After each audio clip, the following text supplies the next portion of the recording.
பரமன் sir. அதாவது பசியோடு காத்திருந்த பெருங்கூட்டத்திற்கு விருந்து தயாராகி இருந்தும் ஒரு அப்பத்தை பித்து தின்கின்ற நிலைமையில் போனதுனால அப்பத்தை தின்றவர்கள் அமைதியாகவும் பசியோடு இருப்பவர்கள் பெரும் கூக்குரலோடு கத்துவதை அந்த கூக்குரலை விஜய் எதிரொலிச்சிருக்காரு. ஓஹோ. அதாவது காங்கிரஸ்ன்ற ஒரு கட்சி ஒரு சித்தாந்தம் கிடையாது.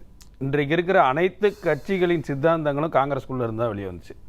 அதனால் காங்கிரஸுக்குள்ளே இருந்து எல்லா சித்தாந்தங்களையும் பேசலாம். எல்லா சித்தாந்தங்களை விரும்புகிறவர்களும் காங்கிரஸ்குள்ளே இருப்பாங்க. நீங்கள் ஒரு சட்டமன்ற தொகுதியை 4ஆக பிரித்து ஒரு சட்டமன்ற தொகுதிக்கு 4 எம்எல்ஏ வச்சுக்கலான்னு 1000 எம்எல்ஏ வச்சிங்கன்னாலும் காங்கிரஸ் கட்சி அலுவலகத்தில் சண்டை நடக்கும், எனக்கு சீட்டு கொடுக்கலன்னு. அப்போ தலைவர்கள் எல்லா கட்சிக்கு இருக்கிறது இல்லை, அது காங்கிரஸில் ரொம்ப அதிகமாக இருக்கும். இங்கே விட காங்கிரஸில் மிக அதிகம். அது ஜனநாயக பூர்வமாக இருக்கக்கூடிய. அதனால தான் சொல்கிறேன், அது ஒரு ஜனநாயக கட்சின்றதுனால அதை நீங்கள் திராவிட காங்கிரஸும் அதுக்குள்ளே இருக்கும், கம்யூனிஸ்ட் காங்கிரஸும் அதுக்குள்ளே இருக்கும், தாவேகா காங்கிரஸும் அதுக்குள்ளே இருக்கும், தாவேகா காங்கிரஸ் எல்லா காங்கிரஸும் இருக்கும். அதுக்குள்ளே இல்லாத காங்கிரஸுக்குள்ளே இல்லாத கட்சிகளே கிடையாது. அது அந்த கட்சியினுடைய ஜனநாயக தன்மை. இது நான் சொல்லலை, காங்கிரஸ் கட்சிக்குள்ளே இருக்கிறவங்களே சொல்லியிருக்காங்க. நேற்று முந்தா நாள் பேசின கார்த்திக் சிதம்பரம் கூட எந்த ஒரு கட்சியை நீங்கள் ஆதரிச்சோ இல்லை காங்கிரஸை எதிர்த்து கூட நீங்கள் காங்கிரஸ்குள்ளே இருக்கலாம் இல்லையா? அப்போ ஒரு கட்சிக்குள்ள பல்வேறு கட்சிகளை ஆதரிக்கக்கூடிய சித்தாந்தங்களை ஆதரிக்கக்கூடியவர்கள் அந்த காங்கிரஸ்குள்ள இருப்பாங்க. இப்ப ராகுலே கூட தாவேக்கா கூட போகணும்னு விருப்பப்பட்டாலும் திராவிடத்தை விரும்புகிற காங்கிரஸ்காரர்களுக்காக தன்னுடைய கொள்கையில மாத்திக்க வேண்டிய சூழ்நிலை ராகுலுக்கு ஏற்படுது இல்லையா? இல்ல, ராகுல் எங்கேயா வெளிப்படுத்தினாரா நம்ம தாவேக்கா கூட போறோம் அப்படின்னு? எங்கேயும் வெளிப்படுத்தாம இருந்தாரா? வெளிப்படுத்துற மாதிரி தெரியலையா? ஒரு இடத்துல கூட அது ஓகே. அது அதுக்கு முன்னாடி நடந்த சம்பவங்களே அவர் அது மாதிரி சொல்லியிருக்காரு. அது பிஜேபி எப்படி சென்ட்ரல் இன்ஸ்டிடியூஷன் அது முன்னாடி நடந்த விஷயம் சொல்லியிருக்காரு. அது ஒரு பிஜேபி எதிர்ப்பாகத்தான் நம்ம பார்க்கணுமே தவிர விஜய்க்கு ஆதரவா இருக்குன்னு புரிஞ்சுக்கலாம். கரூர் டிராஜடி நடந்த உடனே அவர் வெளிநாட்டு சுற்றுப்பயணத்தில் இருந்தாரு. உடனடியாக போன் போட்டு விஜய்க்கு பேசி ஆறுதல் சொன்னார். இது இந்த மாதிரி எல்லாம் அதற்கு முன்னாடி தமிழக முதல்வருக்கு பேசினார். சொல்ல வரேன்னா he was having a friendly relationship communication with Vijay all along. சரி சார், அது எல்லாத்தையும் தானே சார். சரி சார், 28 சீட் எங்களுக்கு ஒதுக்கிட்டீங்க, எங்களுக்கு மிகப்பெரிய சந்தோஷம்னு சொல்லியிருக்காரா?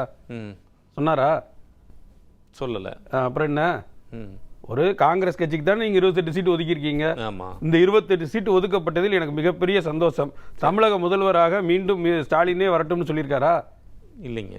அப்புறம் என்ன, அது சொல்லல. அப்புறம் நீங்க சார் இல்ல சார், அது அண்டர்ஸ்டுட் தான சார். சார் அண்டர்ஸ்டுட்னா ஒரு கட்சி தலைமை அங்க இருக்கு, என்ன பேசுறோம் இல்ல இவங்க பேசுறது எப்படினா எது நல்ல இல்லாத எல்லாமே கருப்பா, திமுகன்ற பேரையே எடுக்கல, எது ஒயிட் கிடையாது பிளாக்ன்ற மாதிரி பேசிட்டு இருக்கீங்க. இல்ல சார் சொல்லுங்க, நல்லா சினிமாக்காரங்களுக்கு சப்போர்ட் பண்றவங்க நல்லா சினிமால கதை சீரியல்ல கதை எழுதுற மாதிரி நல்லா கற்பனை இல்ல பாஜக வரவேற்பு தனக்கு ஒதுக்கப்பட்ட சீட்டுக்கு வரவேற்பு தெரிவிச்சுச்சா இல்லையா அதிமுகக்கு? நான் என்ன கேக்குறேன், அந்த கட்சியோட இல்ல சார், இப்ப பாஜக வரவேற்பு தெரிவிச்சிருக்கு அப்படிங்கறதுனால காங்கிரஸ் வரவேற்பு தெரிவிக்கல அல்லது தெரிவிக்கணும்ங்கற ஏதாவது கட்டாயம் இருக்கா? இல்ல கட்டாயம் இல்ல. நீங்க ஒரு முறை தானே, நீங்க ஒரு சீட்டு உங்களுக்கு ஒதுக்கப்பட்டிருக்கு, நீங்க கேட்டு அழுத்தம் கொடுத்து அந்த அழுத்தத்தின் அடிப்படையில் ஒரு சீட்டு ஒதுக்கி, அதுக்கு தான் சார் ப. சிதம்பரம் வர்றாரு. அவர் வரும்போது என்ன, அவர் அவருடைய சாட்டிஸ்ஃபேக்ஷன் வெளிப்படுத்திட்டு தானே. இல்ல அதுக்கு முன்னாடி காங்கிரஸ் வச்ச கோரிக்கை என்ன, ஆட்சியில் பங்கு இல்லையா?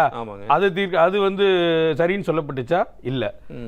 அது மேலும் சீட் அதிகமா கோரப்பட்டுச்சு, அதுலயும் இல்ல இல்லையா? இப்போ காங்கிரஸுக்கு ஒதுக்கப்பட்டிருக்க இடங்கள்லயும், அதாவது நண்பர் சொன்னாரு இது ஒரு பொலிட்டிக்கல் ஃபைட் அப்படின்னு. இப்போ பிராந்திய கட்சிகளில் காங்கிரஸ் இருக்கக்கூடாதுன்ற ஒரு எண்ணத்தோட பாஜக தொடர்ந்து செயல்பட்டுக்கிட்டே இருக்கு. அந்த எண்ணத்தை வலுப்படுத்துற விதமாக தான் இந்த தடவை காங்கிரஸுக்கு ஒதுக்கப்பட்ட இடங்கள் எல்லாமே இருக்கு. 18 இடங்கள்ல அதிமுகவை எதிர்த்து காங்கிரஸ் போட்டி போட போகுது இல்லையா? மிச்சம் இருக்கக்கூடிய 8-9 இடங்கள்ல பிஜேபி எதிர்த்து எல்லாமே வரப்போகுது. இப்போ இதில் எத்தனை இடங்கள் காங்கிரஸ் வெற்றி பெறுவதற்கு உண்டான வாய்ப்புகள் இருக்குன்னு நினைக்கிறீங்க? கடந்த முறை வெற்றி பெற்றக்கூடிய இந்த இடங்களை மேக்சிமம் இருக்கு. போன தடவை இருந்த பிரச்சனை என்ன, இந்த தடவை இருந்த பிரச்சனை, இந்த கூட்டணி ஆரம்பிக்கப்பட்ட காலத்திலிருந்து இப்போ வரைக்கும் தொடர்ந்து திமுகவோடு இன்றைக்கு இருக்கு முரணு இல்லையா? நேத்து நீங்க சொன்னக்கூடிய விஷயங்கள்ல இருந்து ஆரம்பிச்சு நேத்து விஜய் பேசுறதுக்கு முன்னாடி ஒருத்தர் பேசுறாரு, விஜய் பேசுறதுக்கு பின்பு இன்னைக்கு ஒருத்தர் பேசியிருக்காரு இல்லையா? இப்படி தொடர்ந்து காங்கிரஸ்குள்ள இருந்து ஒரு சீண்டல் திமுகவை நோக்கி எப்படி விசிக்காக தொடர்ந்து அந்த பிரச்சனையில சிக்கி வருதோ அதே போலவே காங்கிரஸ் சிக்கி வருது. ஏன் வருது? ஏன் ரெண்டு கட்சியுமே கூட்டணியில பங்கு கேட்ட கட்சி இல்ல திரு ஆட்சியில் திருமாவர்கள் வந்து இந்த பிரச்சனையை முன்னெடுக்கிறதுக்கு முன்னாடி அதை வந்து இல்லைன்னு சொல்லி முடிவு வந்துட்டார். அவர் இல்ல வேண்டான்னு சொல்லிட்டார். இல்ல இப்பதான் இல்லன்னு சொல்லியிருக்காரு. எப்போதுமே இல்லன்னு சொல்லி இந்த தேர்தல் இல்லன்னு சொல்லல. இல்ல இந்த தேர்தல் பேச்சுவார்த்தைகள் வருகின்ற போதே வந்து அவர் என்ன சொன்னார்னா ரொம்ப தெளிவா சொன்னாரு. இது எங்களுடைய கொள்கை முழக்கம். நாங்க இந்த தேர்தலுக்கு அதை டிமாண்டா வைக்க மாட்டோம். ஆனால் எதிர்காலத்துல நமக்கு வந்து அதை பத்தியான பரிசீலனை செய்யறோம். எதிர்காலம்ன்றது ரிசல்ட்டுக்கு அப்புறமா கூட இருக்கலாம் இல்லையா?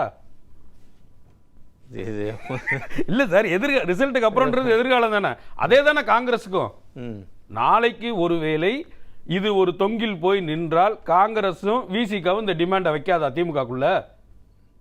அந்த ஒரு சோரிட்டி யாராவது கொடுக்க முடியுமா? முதலமைச்சர் தெளிவா சொன்னார் இல்லைங்களா? இல்ல முதலமைச்சர் சொல்லலாம் சார், அது அவர் கட்சியோட நிலைப்பாடு. காங்கிரஸ் கட்சியோட நிலைப்பாடையும் முதலமைச்சர் எடுத்துருவாரா? இல்ல திமுக நிலைப்பாடு தான் நான் சொல்றேன். திமுக நிலைப்பாடு ஆகட்டும் அதிமுக ஆகட்டும் ரெண்டுமே என்னன்னா ஒரு இந்த விஷயத்துல தெளிவாகத்தான் இருக்கிறாங்க இல்லைங்களா? அவங்க என்ன சொல்றாங்க, ஆட்சி அதிகாரத்தில் பங்கு நிலைப்பாடு எங்களுக்கு இல்ல. தனிப்பெரும் கட்சியாக இந்த கட்சி உருவாகும்போதுதான் தொங்கு சட்டசபை சார் சொல்ற மாதிரி வந்துடுச்சுன்னா அவங்களுக்கு ஒண்ணும் இது கிடையாது. மத்தவங்க தான் டிமாண்ட் வைப்பாங்க. they have to accept that, compromise their stand. Right இல்லையா? அப்போ என்னன்னா இது தொடர்ந்து கூட்டணிக்குள்ளான திமுக கூட்டணிக்குள் இருக்கக்கூடிய சிக்கல்களை தொடர்ந்து வெளிப்படுத்திக்கிட்டே இருக்கு. இது ஒரு தரப்பு, அதாவது காங்கிரஸுக்குள் இந்த மனக்குமுறல்ன்றது ஜாஸ்தியா இருக்கதான் செய்யுது. அது காங்கிரஸ்குள்ள மட்டும் இல்ல, விசிகாக்குள்ளேயும் இருக்கு. அப்போ இரண்டு தரப்புக்குள்ளேயும் அந்த அதிருப்தியாளர்கள் எதை நோக்கி செல்றதுன்ற ஒரு குழப்பம் வந்து அவங்களுக்கு ஏற்பட்டிருக்கு. அதை ஒரு அரசியல் கட்சியா அதை அவர் வந்து தனக்கு தேவையானதா மாத்திக்க முயற்சி பண்றாரு. இப்ப எப்படி வந்து தாவேக்காக்குள்ள இதே போல பல விஷயங்களை வந்து எல்லா அரசியல் கட்சிகளும் செய்யத்தான் செய்யுது. நீங்க வந்து ஒரு ஒழுங்கினமற்ற ஒரு விஷயத்துக்குள்ள நீங்க போறீங்க, உங்க தலைவர் இப்படி இருக்காரு அப்படி இருக்காருன்ற ஒரு விமர்சனத்தை மேலே வைத்து அதுல தெளிவடையக்கூடிய மற்றவர்களை தங்கள் பக்கம் இழுக்கிறதுக்கு மற்ற கட்சிகள் எப்படி முயற்சி செய்தோ அதே முயற்சியை விஜய் செய்யறாரு. ஓகே, நீங்க உங்களுக்குள்ள இருக்கக்கூடிய முரண்கள் தாவேகா வந்து இப்ப திமுக வந்து தாவேகா பக்கம் இருக்கக்கூடிய தொண்டர்களை இந்த தங்கள் பக்கம் அதிமுக தாவேகா போல அது போல விஜயும் வந்து நீங்க உங்களுக்குள்ள முரண் ஏற்படக்கூடிய முரண்கள் நீங்க எங்க பக்கம் வாங்க. ஏன்னா நம்ம தான் அடிக்கடி பேசணும், நம்ம தான் வருவோம், எல்லாமே முயற்சி பண்ணோம், நமக்கான கிரீன் சிக்னல் தான் மேல இருந்து கிடைச்சது. இது இடையில திராவிட காங்கிரஸ் உள்ள புகுந்ததுனால நமக்கு இது நடந்து போச்சு. நம்ம தாவேகா காங்கிரஸ் தனியா இருப்போம். இல்ல விஜய் வந்து விஜய் கிருஷ்ண ஒரு பாயிண்ட் சொன்னா இல்ல ஒரு நிமிஷம் நான் கேட்க வந்த பாயிண்ட் வந்து ரொம்ப ஒரு நுணுக்கமான பாயிண்ட் நோக்கி நகர்த்தினார். என்னன்னா காங்கிரஸ்ங்கிறது வந்து ஒரு முக்கியமான கொள்கையை நோக்கி, முக்கியமான விஷயத்தை நோக்கி, அல்லது ஒரு எதிர்த்தரப்பில் இருக்கக்கூடிய பிரச்சனைகளை நோக்கி அணுகக்கூடியதாக இருக்கக்கூடிய ஒரு கட்சி. எங்களுக்கான போராட்டம் சித்தாந்தம் அதை நோக்கி நகர்கிறது. வெறும் ஒரு ஸ்டார்டமுடைய வேல்யூ மட்டும் வச்சுக்கிட்டு நீங்க எங்க கட்சியை வந்து அங்க இருக்கக்கூடியவங்க வந்துருவாங்க அப்படின்னு நினைக்கிறது எந்த அளவுக்கு சாத்தியமானது? இது வந்து சரியானதா இருக்கா அந்த பெர்ஸ்பெக்டிவ்னு கேட்கிறார். இல்ல இப்ப என்னன்னா காங்கிரஸோட நிலைப்பாடு என்ன? மதசார்பற்றது தானே இல்லையா? இப்ப அந்த நிலைப்பாடுன்றது திமுக மட்டும்தான் அந்த நிலைப்பாடை கொண்டிருக்கா அந்த கூட்டணியில? இப்ப அது கூட்டணி வந்து இந்தியா கூட்டணி தானே. அந்த கூட்டணியை ஒருங்கிணைச்சது யாரு? காங்கிரஸ் தானே. அப்ப காங்கிரஸ் தான் அதோடைய மெயின் அஜெண்டா இல்லையா? அப்ப காங்கிரஸ் வெளியேறினால் அதிலிருந்து அதோடு இணைகிறவர்கள் எல்லாருமே மதசார்பற்ற அணியினர் தானே. திமுகக்குள்ள இருந்தா மட்டும்தான் அது மதசார்பற்ற அணியா கேக்குறேன். சரி இல்லையா? அப்ப நாளைக்கு வந்து காங்கிரஸ் வெளியேறும் பட்சத்தில் அது உண்மையிலேயே இன்னைக்கு பாஜக உண்மையான எதிரி யாரு? காங்கிரஸா திமுகவா? காங்கிரஸ் தானே. அப்ப காங்கிரஸ் கட்டமைக்கக்கூடிய கூட்டணியில தான் நீங்க இருக்கீங்க. நீங்க அந்த காங்கிரஸோட அஜெண்டாவை எடுத்துக்கிட்டு தான் திமுக வேலை பார்க்குது. மாநிலத்தில் யார் சார் முதன்மையான கட்சி? இல்ல மாநில தேர்தலே இல்லையே. இங்க என்ன தேர்தல்? இங்க மத சார்பற்ற அணியா மத அணியான்றதுதானே இன்னைக்கு தேர்தல் அஜெண்டாவே. 2026 சட்டமன்ற தேர்தல் நடக்குது. சட்டமன்ற தேர்தலுக்கு அஜெண்டா டெல்லி ஆதிக்கத்தை வேறொருப்போம் தானே அஜெண்டாவே அவங்க சொல்றாங்க இல்லையா? இல்ல சார், நீங்க எதன் அடிப்படையில் திமுக தலைவர் சொல்றாரு சார், எங்களுக்கு இங்கேயும் டெல்லிக்கும் போட்டின்னு சொல்றாரு. அதிமுக என்ன சொல்லுது, எங்களுக்கும் திமுகவுக்கும் தான் போட்டின்னு சொல்றாரு. விஜய் அவர்கள் என்ன சொல்றாரு, எங்களுக்கும் டிஎம்கேக்கும் தான் போட்டின்னு சொல்றாரு. நாம் தமிழர் கட்சி இங்க யாருடைய போட்டியில எங்களுக்கு மக்கள்கிட்ட டைரக்டா போட்டி, மற்றவங்க எல்லாம் தனி, நாங்க தான் வந்து அணின்னு சொல்றாரு. இப்படிதானே பார்க்க வேண்டியிருக்கு. அப்போ ஒரு சட்டமன்ற தேர்தல் என்பது மக்களுக்கான, இங்க இருக்கக்கூடிய மக்களுக்கான பிரதிநிதிகளை சட்டமன்றத்திற்குள்ள அனுப்புவதற்கான தான், இதுதானே யதார்த்தமான புரிதல். ஆமா. அப்புறம் இதுல எங்க சிக்கல் இருக்கிறதுன்னு நினைக்கிறீங்க? இல்ல இப்ப நீங்க எதனால அப்ப அதிமுக அணியை வந்து இந்த இதுல ஜெயிக்க விடக்கூடாது நீங்க சொல்றதுக்கான காரணம் என்ன? கடந்த காலங்களில் அதிமுகவோட திட்டங்களை சொல்லியா நீங்க சொல்றீங்க? அதிமுக கூட்டணியில் பாஜக இருக்கு, பாஜக வந்தா மத சார்ந்த அணி, அது உள்ள வந்த தமிழ்நாட்டுடைய உரிமைகள் அனைத்தும் பலம்பெயரும். அப்போ டெல்லியின் ஆதிக்கத்தை அறுக்க நம்ம இங்க தமிழ்நாட்டை மீட்டெடுக்கிறதுக்கான தேர்தல் தான் இது அப்படின்னு சொல்லி தானே தேர்தலை சந்திக்கிறோம். மடைமாற்றம். அப்புறம் என்ன? அப்ப இது வந்து மாநிலத்துக்கு உண்டான தேர்தல் மாதிரியே நடக்கலையே. அப்ப இந்த மாநிலத்துக்கு உண்டான தேர்தலா நடக்கலைன்னா இந்த அஜெண்டாவை முன்னெடுத்தது காங்கிரஸ் தானே. அப்ப காங்கிரஸ் தானே இந்த கூட்டணியின் தலைமையா இருக்க முடியும். இங்க அவங்க ஸ்ட்ரென்த் வேணும் தானங்க சார். ஸ்ட்ரென்த் சார், அப்ப நீங்க இதுல வந்து சென்ட்ரல்ல வந்து என்ன ஸ்ட்ரென்த் இருக்கு? நீங்க போய் தேசிய அதிகாரத்துல போய் பங்கு பெற்றீங்க. இல்ல சார், தேசிய ஜனநாயக கூட்டணின்னு அதிமுக சொல்றாங்க, அதிமுக கூட்டணியும் சொன்னேன். இந்த விமர்சனம் தொடர்ந்து வைக்கப்பட்டே வந்தா இப்ப நீங்க வந்து எப்படி தேசிய ஜனநாயக கூட்டணி சொல்றீங்க? அதிமுக தலைமையிலான கூட்டணி தானே சொல்லணும். அந்த விமர்சனம் வந்து திமுக தரப்புல வைக்கப்படுது இல்ல? ஆமா. அப்ப அதே விமர்சனம் தானே இப்ப இந்த அதிமுக தரப்புல இருந்து திமுக பக்கம் வைக்கப்படும். ஆமா, அதே மதச்சார்பற்ற முற்போக்கு கூட்டணி, இந்தியா கூட்டணி, இந்தியா கூட்டணி சொல்றது இல்லையா? அவங்க அவரே சொல்ல மாட்டேன்றாரு சார், அவர் தேவையில்லைன்றாரு, அவர் நாங்க திமுக கூட்டணி தான் சொல்றாரு. இப்ப காங்கிரஸ், அதாவது இதே போன மாசம் வந்து இதே அளவுக்கு இதே மூச்சு முட்டி காங்கிரஸும் பேசிச்சு, நம்மளும் இதே மேடையில தான் பேசினோம் இல்லையா? திமுக கூட்டணிக்குள்ள இருக்க போகுதா இல்லையா, எங்களுடைய உரிமைகளை எங்களை மீட்க வேண்டிய ஒரு தேவை இருக்கு, இளைஞர் காங்கிரஸை வளர்க்க வேண்டிய தேவை இருக்கு, 60 சீட்டு 70 சீட்டு வந்தா காங்கிரஸ் எவ்வளவு பெரிய இடத்துல போய் சேரும் அப்படின்ற பல்வேறு உரிமை குறைகள்லாம் போன மாசம் காங்கிரஸ்ல கேட்டோம்.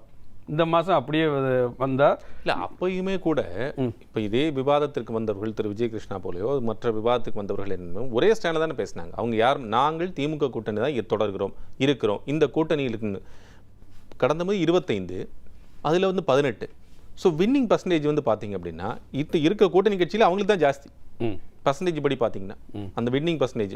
ஸோ அது அப்போ அதில் இருக்கக்கூடிய கூட்டணியில் வெற்றி வாய்ப்பு அதிகமாக இருக்கக்கூடிய இடத்துக்கு தொடர்வாங்களா, வெற்றிகள் நம்ம பெறுவோமா இல்லையாங்கிற ஒரு யூகத்தின் அடிப்படையில் அவங்க மூவ் ஆகுங்களா? சார், இதே தான் நான் போன தடவை சொன்னேன். காங்கிரஸுக்கு தேவை இப்போது அதிகாரம் இல்லை, அது வந்து தன்னை மறுசுழற்சி பண்ணிக்க வேண்டிய தேவை இருக்கு இன்னைக்கு.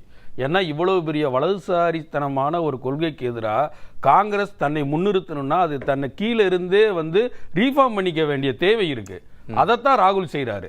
நீங்க என்ன கடந்த 50-60 வருஷமா காங்கிரஸ் அதிகாரத்தில் இருந்துச்சு, திரும்ப நான் எம்எல்ஏ ஆகணும் எம்பி ஆகணும்ன்ற அவசியம் காங்கிரஸுக்கு தேவையில்லை.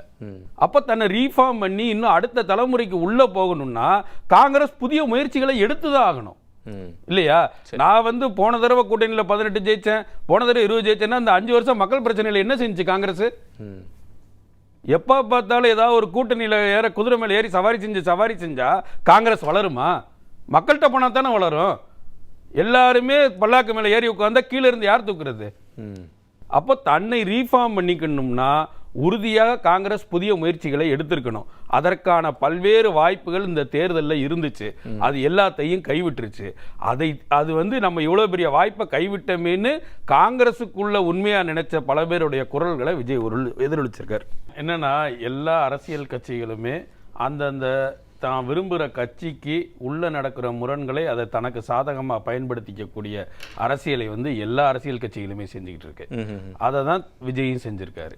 அதை தாண்டி இதை வந்து நீங்க சித்தாந்த ரீதியாகவோ இல்லைன்னா வந்து இதுக்கு ஒரு சாயம் பூசி இது வந்து இந்த ஓட்டு கணக்கு அந்த ஓட்டு கணக்கு எதுவுமே அவங்களுக்கு அதை சித்தாந்த ரீதியிலான அணுகுமுறையே அதுக்கு இல்லை.